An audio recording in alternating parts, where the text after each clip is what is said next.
जय सिया राम। हम सभी को कहते हैं कि आप लोग निष्काम कर्म करें। अब ये निष्काम कर्म किसे कहते हैं? निष्काम कर्म जहाँ पर फल की इच्छा नहीं होती उसे हम कहते हैं निष्काम कर्म। जैसे आपने किसी को दवाई दिलवाई, आपने किसी की सेवा करी और आप बदले में कुछ नहीं चाह रहे, तो इसे हम कहते हैं निष्काम कर्म। कुछ लोग सेवा करके चाहते हैं कि मैंने उसकी सेवा करी, वो बीमार था, जब मैं बीमार पड़ूंगा तो वो मेरी सेवा करेगा।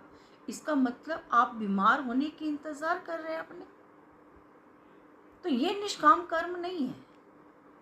निष्काम कर्म सेवा करके भूल जाओ, क्योंकि जो ज्ञान सुनता है, जो अध्यात्म के रास्ते पे चलता है, वे सबको अपनी आत्मा ही जानता है, अपना ही स्वरूप देखता है।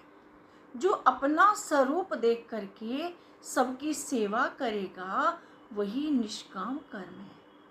कुछ लोग व्रत रखते हैं। व्रत किस लिए? फल की इच्छा के लिए, कि मैंने 16 सोमवार रखा, मेरी शादी हो जाए, या मैंने वीरवार के व्रत रखे हैं तो पुत्र की प्राप्ति हो जाए, या यज्ञ करा है कि पुत्र मिल जाए, यज्ञ कर रही हूँ बारिश आ जाए। तो ये तो आपकी कामना हो गई, इसको कहते हैं सकाम।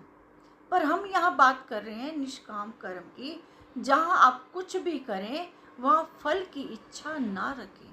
अगर आप फल की इच्छा रख रहे हैं तो आप निष्काम कर्म नहीं कर रहे, बिल्कुल भी नहीं कर रहे। तो आपको हमेशा निष्काम कर्म करना है, तो आप अध्यात्म के रास्ते पर आगे बढ़ जाएंगे, परमात्मा की प्राप्ति हो जाएगी, आपका एक ही भाव हो जाएगा और आप आनंद में रहेंगे। यही मोक्ष भी है। जय सिया राम।